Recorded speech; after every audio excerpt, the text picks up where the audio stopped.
Di dalam hati Nabi Muhammad selalu berzikir kepada Allah. Dalam hatinya Nabi Muhammad selalu ingat kepada umatnya. Di dalam hatinya Nabi selalu menyebut nama Allah, berzikir kepada Allah, selalu berpositif thinking kepada siapapun. Nabi Muhammad itu dalam hatinya tidak pernah menganggap negatif sama orang lain. Bahkan tidak punya dalam hati itu suudzon, buruk sangka. Atau mungkin begini, lagi duduk di pinggir jalan atau di depan rumah, ada cewek yang lewat depan kita. Pasti kalau udah ngomong cewek, ceweknya yang cantik. Pasti umatnya Nabi ketika melihat seorang cewek itu pikirannya neko-neko. Wah, istri siapa ya? Janda apa perawan? Kalau seandainya janda, kalau seandainya saya lamar, wah, seandainya saya ini, saya itu. Itulah hati kita seperti itu.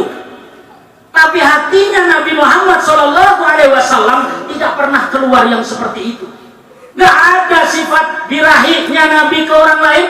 Tidak ada jiwa seknya Nabi Muhammad kepada orang lain. Walaupun orang-orang yang gak senang sama Nabi itu dianggap Nabi Muhammad itu hipersek karena istrinya banyak. Padahal punya istri banyak bukan karena itu. Punya istri banyak karena rasa tanggung jawab sebagai pimpinan, sebagai Nabi. Ketika habis perang, sahabat-sahabatnya habis perang, pulang, ternyata ada sebagian sahabat Nabi yang meninggal dunia. Anaknya masih kecil-kecil. Rasa tanggung jawabnya Nabi Muhammad SAW, maka yang janda tadi itu, yang punya yatim tadi itu dinikahi sama Nabi Muhammad SAW.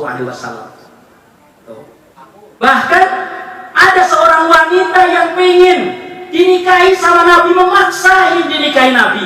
Tapi Nabi tidak sekonyong-konyong langsung menerima, walaupun cantiknya kayak Manohara. Manohara itu siapa? Asok nggak tahu.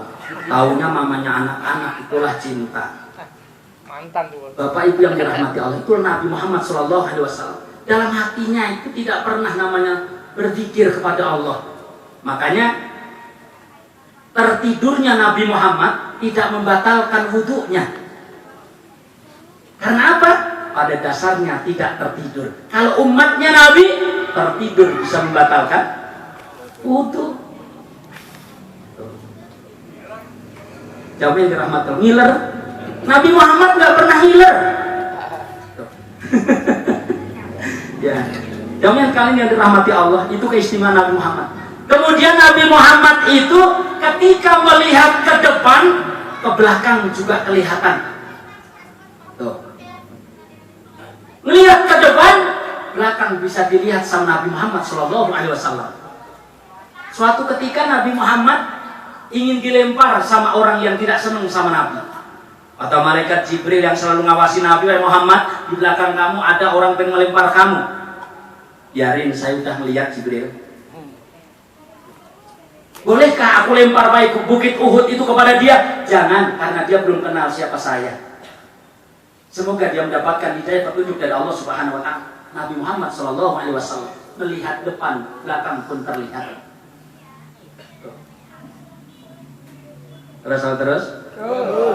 Kat fahaqat ala taqoman idha jalasu indal wiladati sifyadati mukhtatani ya Rabbi bil Mustafa balik maraswidana waghfir lana manata ya wasi'al karami. Jadi Nabi Muhammad itu sudah dikhitan ketika lahir Bapak yang dirahmati Allah Subhanahu wa Ta'ala. Sifatnya Nabi Muhammad SAW banyak kalau kita ceritain tentang kelebihan dan keistimewaan Nabi Muhammad SAW. Ketika lagi lahir, sebagaimana adat kebiasaan orang Arab, ketika lahir, anak lahir itu tidak disusuin sama ibunya. Nabi Muhammad pun juga nggak disusuin sama ibunya. Nabi Muhammad lahir sehari, 2 hari, sampai 7 hari sambil menunggu tukang orang yang mau nyusuin. Karena dalam cerita kan begini, kalau di Arab itu ada orang dulu Ada orang kampung datang ke kota menawarkan diri, siapa yang mau menyusu sama saya, rasanya gitu. Nyari kerjaan nyusuin anak orang. Kira-kira RT Ayadi gitu.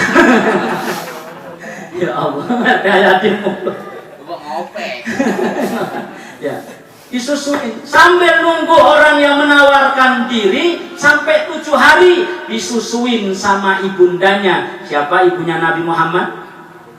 Aminah, ibundanya Fatimah, putri tercinta, semua bernasab mulia, dari Quraisy ternama. Inilah kisah sang Rasul yang penuh suka duka, yang penuh suka duka. Rohatil atau ya ruta seduh berapa? Nah, jadi ketika lahir itu biasa disusuin orang kampung itu menawarkan diri, siapa yang mau saya susuin, siapa yang mau saya susuin. Setiap orang dari kampung datang ke situ nggak mau nerima Muhammad supaya disusuin, tidak mau. Kenapa? Karena yatim, dianggapnya yatim itu miskin, dianggapnya yatim itu orang tidak mampu, dianggapnya yatim itu orang tidak punya duit. Semua orang datang ke situ pengen nyusuin, gagal, nggak jadi karena ngelihatnya ya yatim. Tuh, jadi datang ke situ, ke kota, bawa anak tadi disusuin, bawa ke kampungnya. Karena ketika di kampung itu kondisinya adem, ayem, tentrem, nggak kayak di kota, berisik untuk pendidikan anak kurang baik. Itu dalam ceritanya begitu. Nah, ini Nabi Muhammad ketika lahir ada yang menawarkan diri sendiri. Ada budaknya Abu Lahab. Abu Lahab itu pamannya Nabi Muhammad SAW yang bernama siapa? Suwaibah al-Aslamiyah. Suwaibah itu jadi budaknya Abu Jahal, pamannya Nabi. Suwaibah cerita kepada Abu Jahal, wahai tuan Abu Jahal, ponakanmu sudah lahir. Tuh, ngasih tahu saja ponakan Abu Jahal lahir, anak daripada Abdullah. Senang ini Abu Jahal yang pada akhirnya jahat sama Nabi Muhammad, tapi dengar cerita kelahiran Nabi, Abu Jahal itu senangnya minta ampun. Karena dikasih kabar sama Suwaibah, maka Suwaibah dibebaskan dari budaknya Abu Jahal. Sekarang kamu kesana udah keluar dari saya, sekarang susuin itu ponakan saya, keluar dari ikatan budaknya Abu Jahal. Nyusuin Nabi Muhammad SAW. Makanya Abu Jahal itu walaupun dia itu masuk neraka, suatu ketika Hamzah sahabat pamannya Nabi Muhammad SAW, setelah setahun kemudian setelah Abu Jahal meninggal, dia itu bermimpi. Apa mimpinya? Bertemu sama Abu Jahal. Abu Lahab ya, Abu Lahab. Ketemu sama Abu Lahab. Apa dalam mimpinya? Melihat bahwa Abu Lahab itu dalam keadaan berpakaian bersih. Ketika hari Senin, Abu Lahab itu kondisi bersih. Setelah ngobrol dalam mimpi itu, saya setiap hari Senin saya diberikan kebebasan oleh Allah. Saya disur di neraka yang setiap harinya saya disiksa. Tapi ketika hari Senin, saya dikasih kesempatan untuk bisa minum air dari telunjuk saya, dari ibu jari saya, kata Abu Jahal. Dapat keringanan setiap hari Senin. Kenapa? Karena senang dengan lahirnya Nabi Muhammad SAW. Apalagi kita umatnya senang dengan kelahiran Nabi, kumpul datang makan bersama, patungan ngumpul untuk makan-makan. Terlebih bangga-banggakan Nabi, menyanjung-nyanjung nama Nabi. Apa tidak lebih besar daripada kecintaan Abu Jahal, Abu Lahab tadi itu? Ya Allah, Abu Lahab aja yang udah jelas masuk neraka dikasih keringanan setiap hari Senin karena lahirnya Nabi Muhammad SAW. wasallam, Bapak Ibu. Tuh, ya. Itu tentang kelahiran Nabi Muhammad. Setelah itu apa keistimewaannya? Setelah 7 hari tadi orang kampung pada menawarkan untuk menyusui, ada seorang wanita dari kampung badannya kurus, bawa anak 2 yang anaknya juga kurus-kurus. Air susunya saja dari kampung itu mungkin udah peot, kering, keriput. Anaknya itu sampai nangis melulu, diajak-ajak tapi masih menawarkan diri. Anaknya nangis di perjalanan diajak ke kota itu, nangis melulu karena dia bawa dari kampung itu, bawa onta, bawa naik keledai anak-anaknya, suaminya juga diajak, ontanya juga kurus. Tapi setelah menawarkan diri kepada Siti Aminah tadi, pengen menyusui namanya Muhammad tadi, dibawalah, diperbolehkanlah. Karena sebelumnya sudah banyak orang-orang yang menawarkan diri, tidak mau, karena Muhammad adalah yatim, tidak punya bapak, ya. Akhirnya setelah diambil itu anaknya, Muhammad dibawa di pangkuan sama Halimah As-Sa'diyah, baru dipangku, diemban, nyusu yang tadinya kelihatan kurus, krempeng, peot, kirut, kisut, terus apa lagi? Pokoknya gak keluar air susunya. Setelah dipenyot sama Nabi Muhammad, penyot bahasa apa sih? Ini yang kadang-kala kenyot, dimut.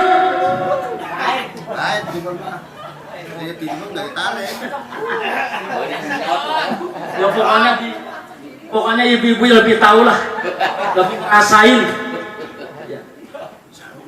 Setelah ditempelin tempelin di apanya?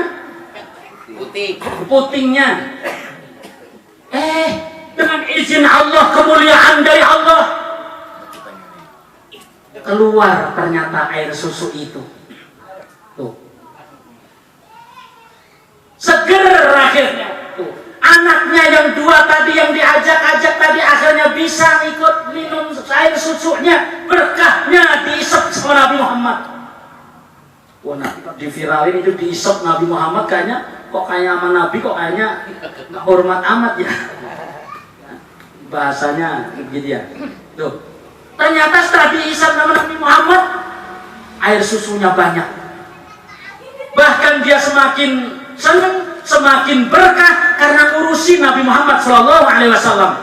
Bahkan ontaknya yang tadinya kurus, kering, krempeng, lemes, itu saja langsung ngikut keluar air susunya, itu onta. Tuh, air susunya onta keluar juga, air susunya bisa diminum sama keluarganya. Tuh, yang tadinya keledai yang dinaikin tadi itu nggak cepat. Setelah ngurusin Muhammad SAW tadi, pulang ke kampung dengan membawa Nabi Muhammad, keledainya pun pulang dinaikin dengan kenceng dan semangat onta dan keledainya. Ya Allah, itu karena ngurusin Nabi Muhammad. Lah kita sekarang bagaimana Pak Ustaz caranya bisa ngurusin Nabi Muhammad? Di antaranya ya ini. Makanya jangan sayang ketika memberikan sesuatu untuk maulid, jangan sayang ketika ini bersama-sama ngumpul untuk maulid. Karena apa? Disitulah ada Nabi Muhammad SAW yang kita urusin. Amin ya Rabbal alamin. Shallu ala Nabi Muhammad. Itu cerita. Ini masih ada lagi loh. Terakhir. Terakhir, ini bukan. Kemudian apa maksud dan tujuan baginda Nabi Muhammad SAW yang mulia itu diutus? Dijawab oleh baginda Nabi, innama bu'istu liutammima makarimal akhlak. Tidaklah aku diutus oleh Allah untuk kalian semua liutammima makarimal akhlak, kecuali untuk menyempurnakan akhlak. Apa orang dulu belum punya akhlak? Punya, tapi disempurnakan oleh baginda Nabi Muhammad SAW. Apa yang disempurnakan oleh baginda Nabi Muhammad SAW? Akhlak minal makhluk ilal khaliq, akhlak kita kepada Allah Subhanahu wa Ta'ala. Bagaimana akhlak kita kepada Allah? ya ayuhan nasu ubudu rabbakumul ladzi khalaqakum walladzina min qablikum la'allakum tattaqun. Wahai manusia, wahai orang-orang kang pelita, wahai orang-orang kapok, sembahlah Tuhanmu, sembahlah Allah yang menciptakanmu dan yang menciptakan orang-orang sebelum kamu, la'allakum tattaqun, supaya kamu menjadi orang-orang yang bertakwa. Ya Allah, nyembah Allah itu ternyata kita bisa menjadi orang yang bertakwa. Orang yang bertakwa itu orang yang terhormat, orang yang mulia. Hanya kalau nyembah selain daripada Allah, orang itu orang gila. Bapak Ibu yang terhina, orang gila. Udah makin malam begitu kan, semua udah makin error nih. Ya. Kemudian yang dipertuhan oleh Rasul selain ibadah kita kepada Allah, minal makhluk ilal khaliq, minal ummah ilal Rasul. Akhlak kita sebagai umat punya akhlak kepada Rasul utusan Allah Subhanahu wa ta'ala. Karena zaman dahulu banyak nabi dan rasul mati, dibunuh oleh umatnya. Makanya jangan kita sekarang ini mengaku sebagai umat, bagaimana cara kita ini mencintai Rasul? Di antaranya mahabbah kita, cinta kita, hal-hal yang seperti ini. Kemudian singkatnya yang ketiga adalah akhlak yang diperbaharui oleh Rasul adalah akhlak minal makhluk ilal makhluk. Akhlak kita kepada sesama kita. Kita ciptaan Allah, tetangga kita ciptaan Allah. Orang Jawa ciptaan Allah, orang Betawi ciptaan Allah, orang Indonesia ciptaan Allah, orang Arab Saudi ciptaan Allah. Semua ini ciptaan Allah. Kita harus punya akhlak terhadap satu sama lain. Terus itu akhlak. Rasulullah mengajarkan. Rasulullah suatu ketika ingin berangkat sholat ke masjid. Buru-buru, udah waktunya, udah mau qomat. Rasulullah buru-buru. Di depannya ada aki-aki, diikutin sama Rasul dalam kok ini lama banget ya, lama banget terus. Rasulullah pun tidak mau mendahului asal sonong boy, tidak. Rasulullah sabar. Kirain sama-sama mau ke masjid, sama-sama mau sholat. Ternyata ini orang belok kiri, tidak masuk ke masjid. Ternyata ini orang Nasrani. Rasulullah hormat. Walaupun dia orang Nasrani, dihormati sama Rasulullah Sallallahu Alaihi Wasallam. Ini yang disebut dalam paham trilogi ukhuwah, yang disebut adalah ukhuwah basyariyah atau ukhuwah insaniyah, hubungan antar sesama kita manusia. Tuh, kita harus saling baik terhadap sesama kita. Jangan saling gontok-gontokan. Tadi RT Ayadi pendukung Anies Baswedan, Pak Ustadz Surono pendukung Prabowo. Sama-sama pendukung, jangan saling mendahului, kan sama-sama pendukung doang. Ya. Tuh. Jadi kita baik. Apalagi situasi dan kondisi yang begini, pesennya Pak RT biasanya jaga persatuan dan kesatuan, ya. Kalau ini adalah musim politik, ya gitu ya. Kita jaga baik-baik. Di antaranya hadir dan berkumpulnya inilah terjadi sebuah ukhuwah. Kita latar belakang ada dari Sunda, Jawa, Batak, Ambon, Betawi, kumpul jadi satu, diikat oleh RT rukun tetangga 03, ya 02, diikat bersatu di situ. Ayo kita ngadain Maulid Nabi. Ayo kita ngadain pengajian. Pada dasarnya biar terikat satu sama lain, antar satu sama lain sesama umat Nabi Muhammad Sallallahu Alaihi Wasallam, sesama makhluk, hubungan antar sesama makhluk. Amin ya Rabbal Alamin. Semoga kegiatan dan aktivitas kita dalam rangka menuju ridhonya Allah Subhanahu wa ta'ala senantiasa diberikan kemudahan oleh Allah Subhanahu wa ta'ala. Amin ya Rabbal Alamin.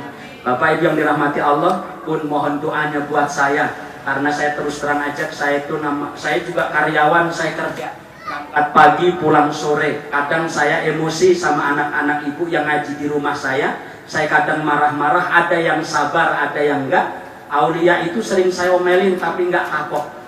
Aulia anaknya si Kang ini kan, tuh, sering saya omelin karena saya capek kadang kala gitu. Tapi anaknya karena saking semangatnya tetap ngaji aja. Ada yang karena memang kadang saya sedikit kasar juga, mungkin ngomelin apa dan sebagainya. Karena memang saya capek sampai rumah mungkin marah sama istri, akhirnya anak-anak saya luapin.